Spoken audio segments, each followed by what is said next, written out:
listening to PetLifeRadio.com. Welcome to Animal Rights on Pet Life Radio. I'm your host, Tim Link, and I'm so glad you joined us today. We've got a wonderful show, as always. The special guest today is acclaimed author Alison Pace. And Alison will be here talking to us today about her recently released book, A Pug's Tale. And, of course, a pug's work is never done. And the story, Pug's Tale, covers where she transports her trademark wry humor, which you'll find from this interview, and her beloved pugs, which are always a fun breed and always fun to write about, transfers those to the center of an art heist in New York's Metropolitan Museum of Art. So it's a fun story, interesting story, full of all kinds of humor and climax. We'll let Alison talk to us a little bit about that in a moment. It's Pug's Tale. But first, I'd like to talk to you a little bit. I always like to provide some helpful hints, some tidbits, some articles I've read. And there was a wonderful little article I read called Color-Coded Allergies. Color-Coded Allergies. And this is from the April 2011 edition of Bottom Line Health. And the article was actually written by Clifford Bassett, MD, who is the medical director of allergy and asthma care in New York City. And Dr. Bassett in this article discusses whether dark-colored cats produce more allergens than light-colored ones, which I had never heard of. I knew there were certain cats out there that had less allergens to them, or somewhat allergen-free, as we'll call them. And I've written articles about that, but I never knew there was a correlation or possible correlation with the color of the cat.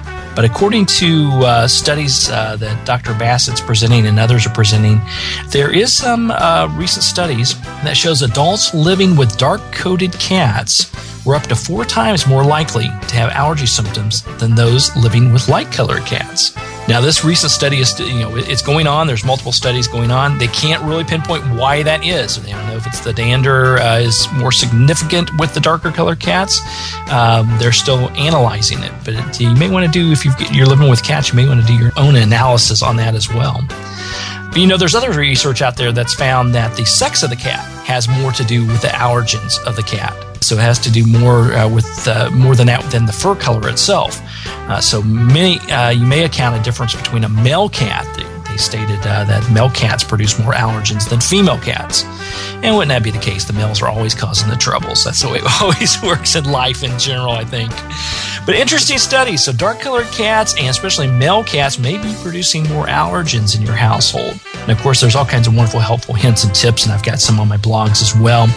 You can find out more about this article, the color-coded allergies, as well as helpful hints and tips about cat dander and allergens by visiting my blog, the Animal Rights blog on Pet Life Radio. You go to PetLifeRadio.com, click on Animal Rights, and then peruse over to the blog and read this article and blog and some of the other blogs as well. So thought that was very, very interesting. So a little helpful hint, a little tip for you out there. So we're going to come up to a break, but right after the break, we're going to come right back and spend some time with Alison Pace and her wonderful book, A Pug's Tale. Right after these messages, you're listening to Animal Rights on Pet Life Radio. Sit. Stay. We'll be right back after a short pause. Well, 4 to be exact. Buster, you're telling me my dog food products can't go on your shelves? That's right. Didn't pass one of my Petco certified nutrition checklists. Sorry, Wayne. Who made these checklists? Geniuses. Very smart guys. Well, it's good enough for most grocery stores. Do you see cheese puffs on my shelves? Mayonnaise? Soda pop? No. That's because I ain't running no grocery store, Wayne. Your pets will get better nutrition, I guarantee it. Petco, with healthy pets go. Enter the code LUCKY10, LUCKY, the number 10, and get 10% off any order. No minimum at petco.com. I don't make any decisions about who to hire without going to Angie's List first. You'll find reviews on home repair to healthcare, written by people just like you. With Angie's List, I know who to call, and I know the results will be fantastic. Angie's List, who you can trust. Go to angieslist.com/rights and get 25% off any subscription. That's angieslist.com/rights, WRITES. How would you like your business to reach out and invite in our audience? We have a brand new trademark concept called InfoSeeds. InfoSeeds are short 20-second seeds of information about your place of business, practice, or service. Is the best, most cost-effective way to invite us in. We only have a limited number of slots left. For more information, visit the website PetLifeRadio.com. Click on sponsorship information. There you can listen to a sample of InfoSeed. Remember, only a limited number of opportunities are available. Hi everybody, I'm Megan Blake here with my sidekick, Super Smiley, the giant mutt and spokes dog for throwaways. You're listening to Pet Life Radio, and I'd like to tell you about our brand new show, A Super Smiley Adventure. Our show explores adventures with animals. They can be traveling, out in the world trips, or inner journeys where our animals lead us to inspiration and self-discovery, or just plain fun adventures. Join us here on Pet Life Radio on A Super Smiley Adventure.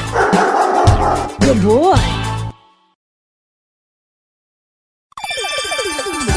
Let's Talk Pets on PetLifeRadio.com.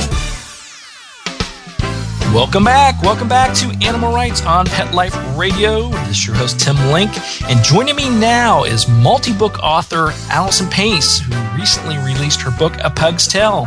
Alison, welcome to Animal Rights on Pet Life Radio. Thank you. Thanks for having me, Tim. Oh, it's our pleasure. It's such a fun book. I want you to tell us a little bit about A Pug's Tale so we know what the storyline's about and the premise and how the book come about. Okay. Well, thank you. I'm glad you think it's fun. It is the story of Hope McNeil and her pug Max. So Hope works at the Metropolitan Museum of Art, where she is an art restorer, and she notices that a painting has been stolen from the Met.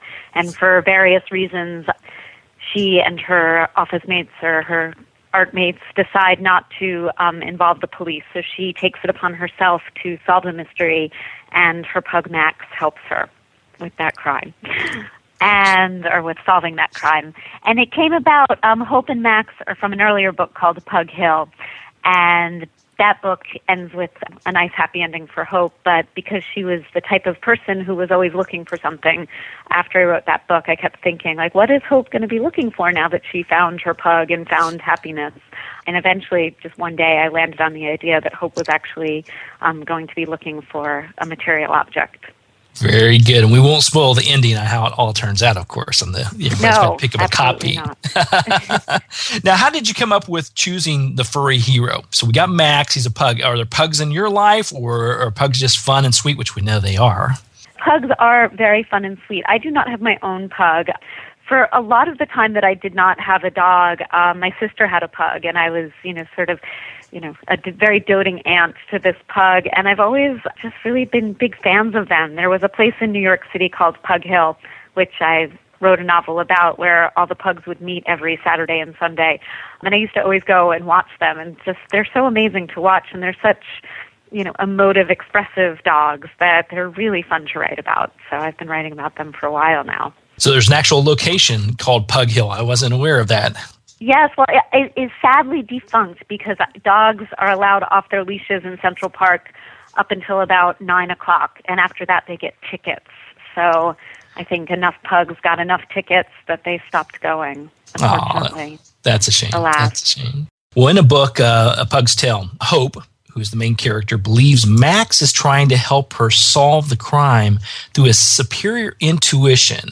And I thought that was fascinating. I want to get your opinion on, can you elaborate a little bit more on how that came about, and more importantly, your thoughts on human-animal intuition? Do you think animals have certain intuition and intuitive capabilities? Yeah, I really, really do. Absolutely. With there is a large part of the book is that Max is helping Hope solve the mystery, and I've gotten comments like, "Oh my God, that's so funny and that's so crazy that the dog is doing that." But it was never really written sort of as a complete farce. It was, it came from this belief that I really do believe that dogs know what's going on, and they can't talk to us, but I believe that anyone who has spent any time with animals and had any sort of relationship with animals really, really knows on a deep level that dogs and other animals, they're really there and they're really intuitive and they, really experience things. And I think sometimes just because they're so much more pure than humans, they can experience things a little bit easier than we can, which was what I thought about with Max having such a better idea of what was going on than Hope did. Yeah, absolutely. And I think you're spot on with that. I think animals are purer than we are, and they're more open. They don't have all these roadblocks. Yeah. They don't have to worry about what shoes they're wearing or how they look or what kind of house they live in. As long as they're in the moment, they're happy.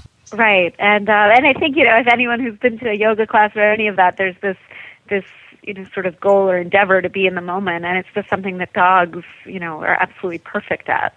And I think it's fascinating to me. So it's sort of how in tune they really are if you pay attention. Yeah, absolutely. And I think it's the key. Open yourself up and paying attention because, we hear stories about, whenever there's storms coming, the tsunamis, hurricanes, et cetera, that the animals, the wild animals know instinctually what to do. They feel that energy ahead of time and they take their intuition and move away from where the hazard may come. But I think just dogs in general, our everyday life, our domestic animals, if we just pay more attention to them and tune into them a little bit more, I think we'll pick up a lot more about what's going on and what we should be doing in our lives.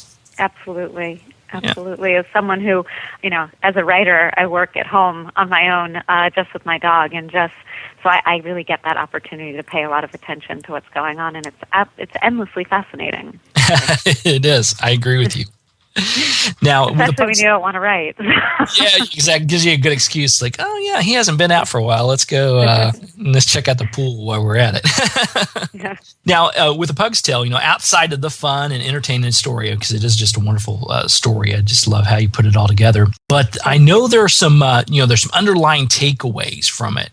And can you explain a little bit, maybe to our readers, what they will experience, or maybe some of these underlying takeaways that you hope they experience from reading the book, A Pug's Tale?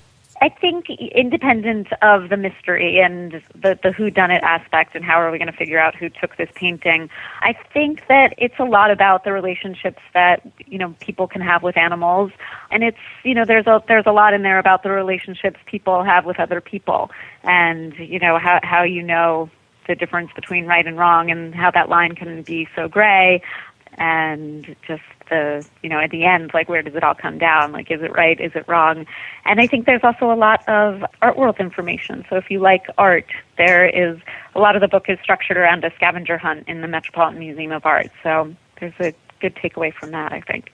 Absolutely. If you've never had a chance to go to the Met or haven't been there for a long time, this is a quick and easy way to do it. Of course, if you're in New York City or need a good excuse to go to New York City, then it's a great excuse to get there.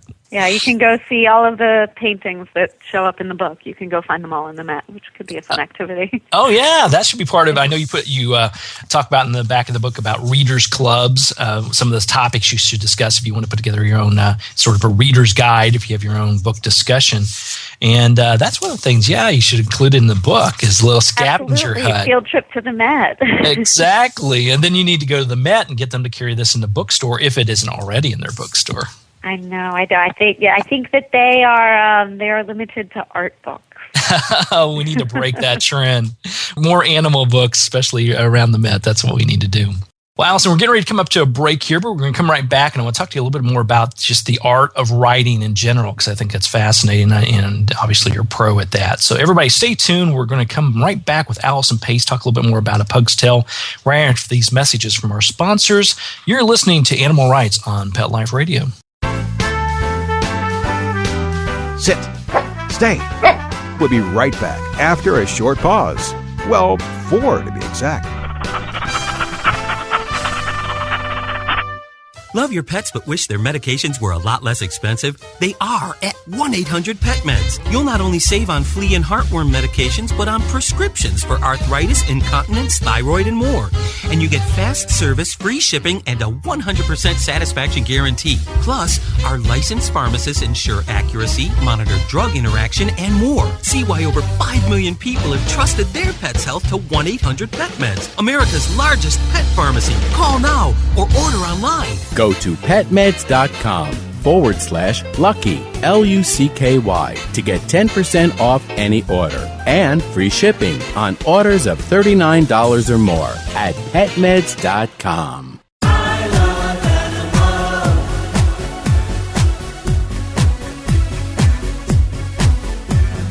They are my friends, they are my children, they are the furry builders and gates. They are my family, they understand me, that's how I love my pets. Love My Pets, the new single by Mark Winter, available in iTunes. How would you like your business to reach out and invite in our audience? We have a brand new trademark concept called Info Seeds. Info Seeds are short 20-second seeds of information about your place of business, practice, or service. We only have a limited number of slots left. For more information, visit PetLifeRadio.com. Click on sponsorship information. There you can listen to a sample of Info Seed or email us at PetLifeRadio.com. Remember, only a limited number of opportunities are available. Coast to coast and around the world, it's Oh Behave with Arden Moore. Find out why cats and dogs do the things they do and get the latest buzz from wagging tongues and tails in Rin Tin Tinseltown. From famous pet experts and best-selling authors to television and movie stars, you'll get great tail-wagging pet tips and have a fur-flying fun time. Oh Behave with America's pet edutainer, Arden Moore. Every week on demand. This is the place for a special paparazzi treat. Only on PetLifeRadio.com. Let's talk pets. Let's talk pets On Pet Life Radio. Pet Life Radio. PetLifeRadio.com. Welcome back, everybody. Thanks so much for listening today. You're listening to Animal Rights on Pet Life Radio. This is your host, Tim Link, and I'm here with Alison Pace, talking to her about her recently released book, A Pug's Tale. Now, Alison, I know you've written and published, as you mentioned, many books and also many essays. I wanted to talk to you a little bit about the difference between writing for essays or articles compared to writing for putting together a book, the whole process. Can you give us a little highlight on the pros and cons and the easiness, what's easier, what's not, maybe the differences between the two?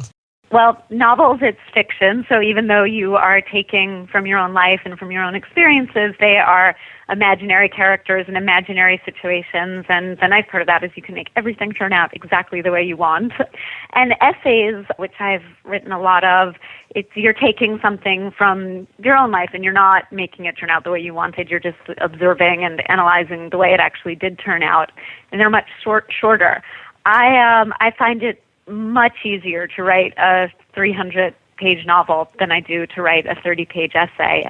I just finished, I guess it'll be out next year, a collection of essays, and it took me a really, really long time. I think you're either a nonfiction writer or a fiction writer first, and then I think when you try to do the second thing, it can be really challenging. Yeah, it's interesting you say that, and I like how you put that together too, because I think you're spot on with that, because I know a lot of writers, and they've done their fair share of nonfiction and some fiction or vice versa, and I think it tends to lead that way. I mean, a lot of the stuff I do, my book and a lot of the articles I write are nonfiction, because they're stories about animals, actual life experiences. They're telling you little helpful hints and tidbits to have a better life with your animal. And I find it a lot easier to put that together than I do a fiction, writing about fiction. I like the creative side that fiction gives you, but putting it all together so you have a cohesive story I always find to be the challenge. Right. Yeah. I do think it's one or the other. It's a whole different set of muscles. Yeah, I think so too. And piecing it all together is the interesting part behind it. So I think it's fascinating. Yeah, a lot of people, I believe, when they approach me to write an article, they say, "Well, can you put together, just a simple 1,000-word article?" and I don't think there is such a thing as a simple 1,000-word article, because either you have something in your pile of goodie bags. But it's never 1,000 words, so you always have to trim it down or bump it up a little bit, or et cetera. So I find it a little bit of a challenge. Yeah, as do I. Now, we talked briefly about your other books. You published 5 books, and they all have featured various dogs, correct? They have all featured various dogs. Absolutely. Yeah. So I want to talk to you a little bit more about your relationship. Do you use the relationships and stories of dogs in your life or family members, as you mentioned before, as inspirations for the books? Or is it more of just observing and getting a feel for, if you were a dog, how would you handle that situation? I think it's a little bit of both. Absolutely, all the dogs that I've known. I grew up in a house with a lot of dogs. I think we had between 4 and 6 dogs at any given time throughout my entire childhood. So just being with dogs and being around dogs has always been a very big part of my life. So I think all the dogs I had growing up, like they've all appeared, they've made guest appearances in different novels. My dog, Carly, has had an entire novel devoted to her. And then, the pugs was just something that from observing them and this fascination and affection I have for them. So they came really just from watching them and seeing them. So sort of everything you said, I think. Yeah, it's I try to, when I'm writing about various animals or various dogs, obviously I pull from my own life, and we've got a plethora of animals in our house, whether it's dogs or cats or birds or turtles or fish or birds. I mean, we've got a regular zoo inside of our house. But I think it's always interesting to step away and look at someone else's animals or work with rescues and shelters to see what their animals are doing and what they're doing with their animals to get some inspiration about what's right. Yeah. Absolutely. And they're all animals, I think, are very inspiring. Absolutely. I know you mentioned your book of essays. You're presently working on a next book as well. Can you share with the listeners a little bit about what they can expect in the next book, or give us a little... That is the book of essays. That is the book of essays. Tell us a little bit more about the book of essays then. What can they experience with that? What kind of essays are we talking about here? They are all about life with dogs. So it sort of starts out with... when I was young and we had 6 dogs in the house, going up to my life in New York City in the apartment building I live in, which is a dog-friendly building. And so pretty much everyone who lives here has dogs. So it goes from the beginning to the present. Oh, fantastic. That's fantastic. When does that due out? Do you have any target dates? Sometime a year from now or later. Because I just turned it in. We know the publishing world. It's 6 months, give or take 12. Yeah, so look out for it in May 2012 or after that.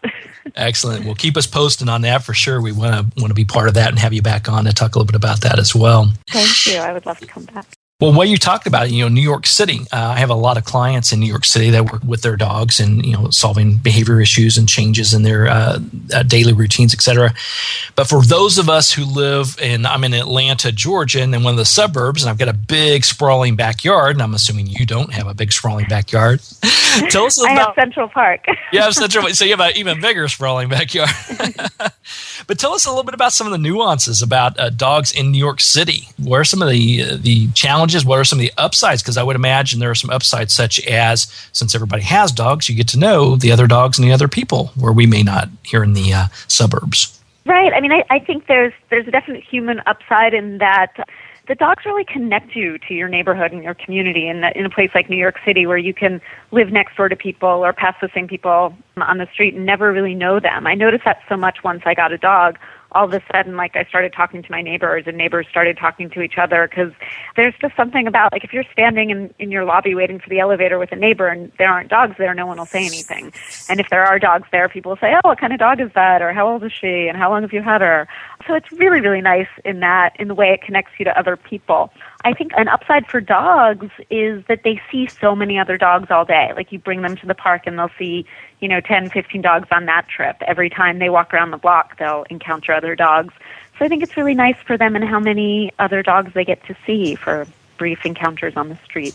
Country dogs don't really get. Absolutely. Here in the suburbs, as I mentioned, a lot of people have big fenced-in backyards. And though I still encourage them to take their dogs on walks, because that's a different type of exercise and a different type of mental focus, rarely does it happen. If we take them to a park or a dog park, then yes, we get to intermingle with other dogs and other people. But typically, I would say in the suburbs, it's you open up the back door, let your big dog run around for a while, and maybe you get in touch with nature a little bit that way, but rarely do you actually have that one-on-one interface where you get to know all the animals in your block and all the people in your block. Yeah, which is really, really nice. I like it very much.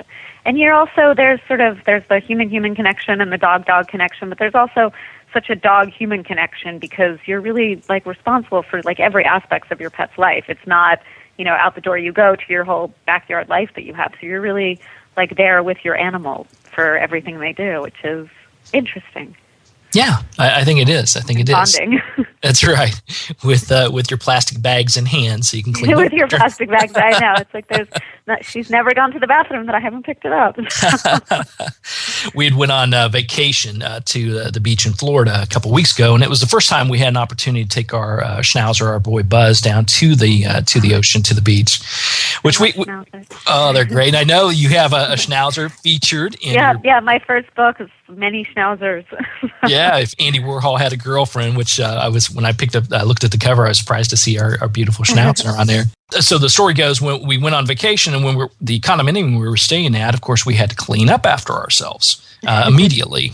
Where here at home, admittedly, the backyard doesn't get cleaned up as much as it should because nobody's in there but me and my wife and my dog. So we went down there for a week, had plastic bags, had a collection of plastic bags, and did my proper cleanup. When I got back home and I let Buzz out to the backyard, I found myself reaching for the plastic bag to clean up everything and wondering why I didn't put a plastic bag in my pocket, which then I quickly realized that that's not quite needed in my own backyard, at least not as often. So it is often. Exactly. So it is a different mindset. It is a different mindset to be in a big city and having dogs, but it can be done, and it can be done very well. And you, like you said, get to meet a lot of wonderful other dogs and other people and form that human-animal relationship. I do think, though, I mean, it's, my dog, as much as she seems to enjoy the city, she loves to be in the country. So I do try to get her out of the city as often as I can because I do think dogs really need that also. Yeah, they need that. I think the change of pace, they need that physical stimulation of being out there and being able to run, maybe run off leash if possible. But it's a mental thing too. Animals need that mental stimulation as well. And I think taking them to a different location, especially if they live in a city, taking them to the country or vice versa, it's different stimulant and it's good for them. It is. Definitely so. All right. Well, Alison, we're coming to the end of the show today. But I do want to thank you for being on the show today. I want everybody to pick up a copy of A Pug's Tale. Of course, you can learn more about Alison Pace as well as A Pug's Tale and all of her other wonderful books by going to her website, which is AlisonPace.com, AlisonPace.com. And Alison, please keep us posted when the next book is coming out, and we'll love to chat with you some more about that one as well. I will. Thanks so much for having me today. Our pleasure. Our pleasure. Well, we're coming to the end of the show today, so I'd like to thank everybody for listening to Animal Rights on Pet Life Radio. Also, once again, want to thank Alison Pace for coming on board. Everybody pick up a copy of A Pug's Tale. It's a wonderful little book and wonderful stories, and it has pugs in it, so you can't go wrong there. So thanks to Alison Pace for being on the show today. Thank you to the sponsors and producers for putting on another fabulous show and making this possible.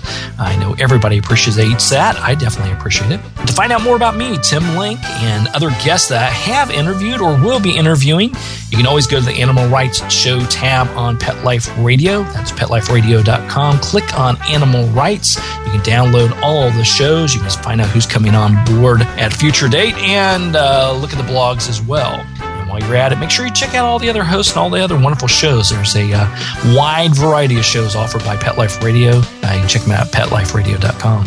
If you have any questions, comments, or ideas for the show or guests you'd like to see on the show, drop me a line. You can email me at tim@PetLifeRadio.com. That's tim@PetLifeRadio.com. And I'll be glad to answer your questions, entertain your comments, come up with great ideas, and see if we can get the people you want to hear the most on the show. So until next time, write a great story about the animals in your life, share it in a blog, article, or in a book. And who knows, you may be the next guest on Animal Rights on Pet Life Radio. Have a great day. Let's Talk Pets, every week on demand, only on PetLifeRadio.com.